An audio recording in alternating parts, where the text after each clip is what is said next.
இப்போ இந்த யாகத்துல கலந்துருக்கீங்க. யாகத்துல கலக்கும்போது உங்களுக்கு எந்த அளவுக்கு பாசிட்டிவா இருக்கு?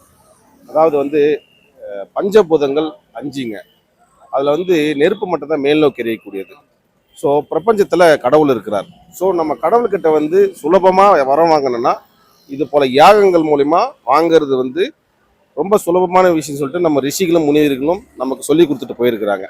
அதை பேஸ் பண்ணி தான் குருஜி இது போல வளம் தரும் வாராகி இன்னைக்கு நடக்கிறது சென்னை சாமியார் மடத்துல அஷ்டலட்சுமி மகா வாராகி யாகம் நடந்துன்னு இருக்கு. இப்போ யாகத்துல கலந்துருக்கீங்க.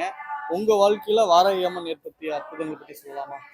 வாராகி அம்மன் வந்த பிறகுதான் என்னுடைய வாழ்க்கையே ஒரு மாற்றம் வந்தது.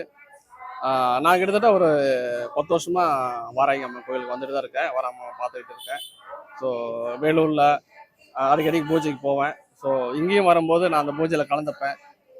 அந்த பூஜையில் கலந்துட்டு யாகம் பண்ணும்போது நம்மள அறியாமலே நிறைய நிறைய விஷயங்கள் நல்லது நடக்குது. பட் எனக்கு வர வர வர வந்த உடனே எல்லாருக்கும் ஒரு நல்லதை கிடைச்சிடாது.